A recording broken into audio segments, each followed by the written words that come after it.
অঙ্কিত চিত্রাকে বলে যে আজ থেকে তুমি আমার মা নাও। এরপর এটা শুনে চিত্রা বলে, না অঙ্কিত, তুই এটা করতে পারিস না বাবা, তুই এটা করিস না। তখন অঙ্কিত বলে, কেন?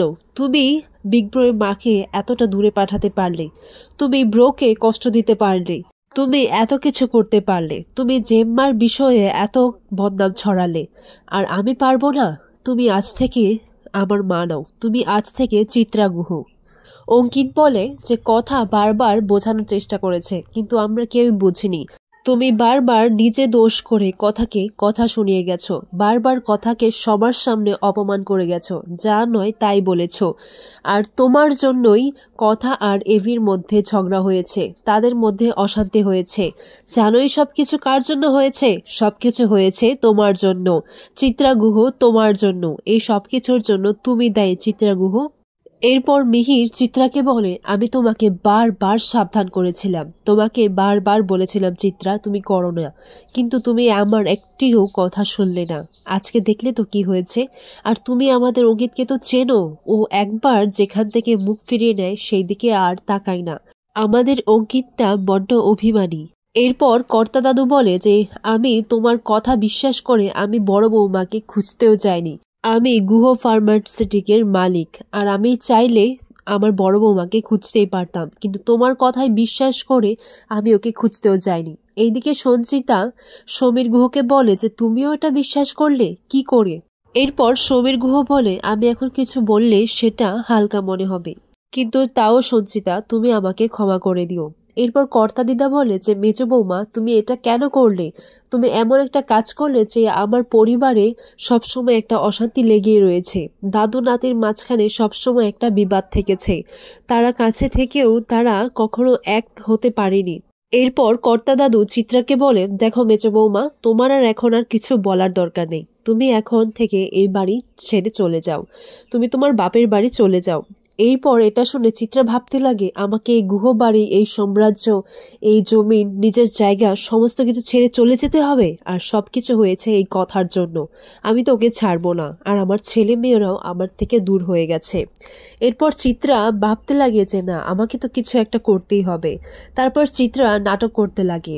চিত্রা গিয়ে কর্তা দাদুর পায়ের কাছে পড়ে ক্ষমা চাইতে লাগে এবং সবার কাছে এটাই বলতে লাগে, হ্যাঁ আমি দোষী, আমি খারাপ করেছি, আমি ভালো নই, আমি তোর বন্ধু সঞ্চিতা, কিন্তু তুই তো আমার পাশে থাকবি সব সময়। কিন্তু তুই আমার কাছ থেকে এগিয়ে কেন যাবি? আপনারা সবসময় জানতে চেয়েছিলেন না, জিজ্ঞাসা করেছিলেন যে আমি কেন করেছি? হিংসেই জ্বলে পুড়ে করেছি আমি এটা। কারণ সবসময় মার মুখে আমি বড় বৌমা এটা করেছে, বড় বৌমা সেটা করেছে, খালি বড় বৌমা বড় বৌমা বড় বৌমা। আমি শুনতে শুনতে হয়রান হয়ে গেছিলাম, কেউ আমার কথা বলছেই না, চিত্রা কোথায় গেছে? এরপর অগ্নি এদিকে বলে যে মেজমা, আমি তোমাকে নিজের মায়ের জায়গাটা দিয়েছিলাম, কিন্তু কথা আমাকে অনেকবার অনেক কিছু বলেছে, কিন্তু আমি তার উপর ভরসা করিনি, কারণ আমি শুনতেই চাইনি, কারণ তোমাকে নিজের মায়ের জায়গাটা দিয়েছিলাম, আর সেই তুমি এটা করলে, সেই তুমি আমার কাছ থেকে আমার ছোটবেলাটা কেড়ে নিলে। এরপর লেখা এসে বলে, তুমি কেন করলে মেজো বৌদি এটা? আমরা কি কখনো তোমাকে কম ভালোবাসা দিয়েছি বলো?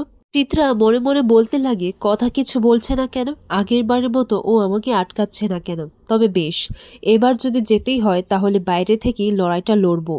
এরপর চিত্রা সবার কাছে ক্ষমা চায়, ক্ষমা চেয়ে বলে যে আমি আসছি। তখন চিত্রা সঞ্চিতাকে বলে যে কথা খুব ভালো মেয়ে, ও খুব ভালো, ও সবাইকে একসাথে রেখে থাকতে চায়, সবার সঙ্গে মিলেমিশে থাকতে চায়। চিত্রা সবার কাছেই ক্ষমা চেয়ে বিদায় নেয়। এদিকে অর্ণা বলে, তুমি বলেছিলে না মা যে আমি তোমাকে ছাড়া থাকতে পারবো না, সেই তুমিই আমাদের সবাইকে দূরে করে দিলে, তোমার কাছ থেকে দূরে সরিয়ে দিলে। চিত্রা যখন বেরোবে তখনই কথা বলে, মেজমা দাঁড়াও। কথা কর্তা দাদুকে বলে, কর্তা দাদু, আমার মনে হয় মেজমায়ের ভুলটা বুঝতে পেরেছে।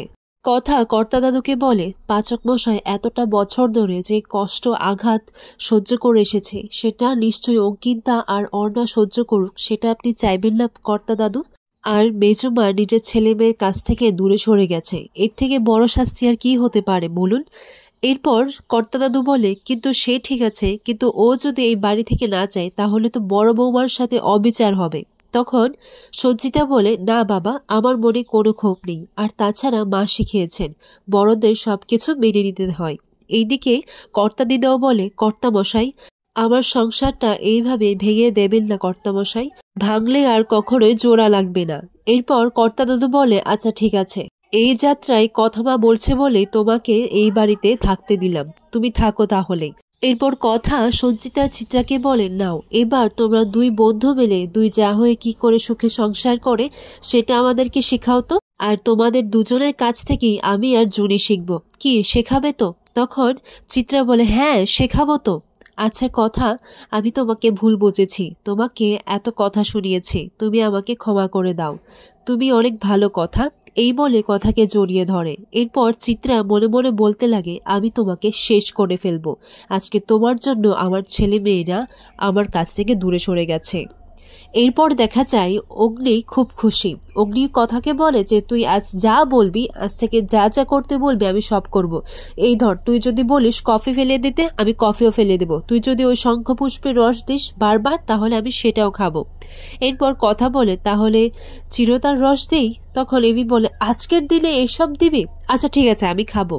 এরপর অগ্নি তার মায়ের ডায়েরিটা কথাকে দেয়, বলে যে এটা আমার ছোটবেলার স্মৃতি, আর আমি এটা আজ পর্যন্ত কাউকে দিইনি, কিন্তু এটা তোকে দিলাম।